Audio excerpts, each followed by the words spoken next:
We begin our newscast tonight with a problem that affects a lot of folks right here in Kern County. Low-producing oil wells operating near neighborhoods could soon be subject to $10,000 in fines per day until those wells are plugged. Those fines could become a reality if a new bill becomes law in Sacramento.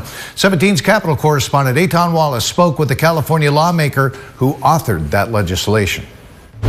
Well, the assembly member behind this bill tells me the ultimate goal is to protect communities and get California one step closer to a future without fossil fuels. This is my district. This is home. Los Angeles Assembly member Isaac Bryan showing us on his computer a snapshot of one of Southern California's largest urban oil fields. Known as the Inglewood oil field near the LA communities of Baldwin Hills, Culver City, and Kenneth Hahn State Park, the field is home to hundreds of oil wells, as indicated by the dots on this map from the state of California.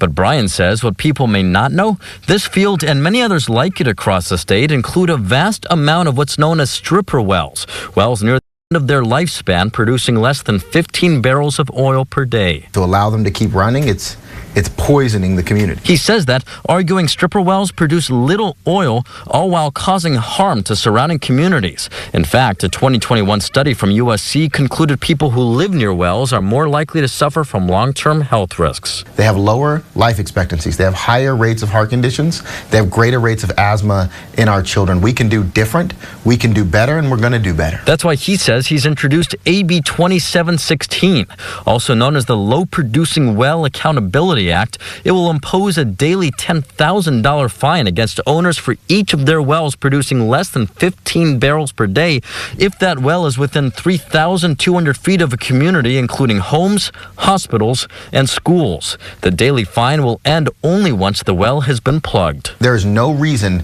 that we should have these stripper wells right along our neighborhoods when we're not getting any tangible economic benefit from it, certainly not at the community level. But some in the oil industry, including the California Independent Petroleum Association, or CIPA, have come out against the bill. In a statement, CIPA's CEO said, quote, "This bill will increase imports from foreign countries, increase gas prices, eliminate jobs, and worsen the environment by relying more on overseas oil that does not follow our strict environmental regulations." But Bryan, who chairs the Assembly Natural Resources Committee, says the bill is necessary for communities in his district and will get the state closer to its long-term goal to phase out fossil fuels. Improving the conditions of life in California, that's what we're seeking to do. That's what we're going to do. We've got a lot more work to do. This bill is just one step in that process.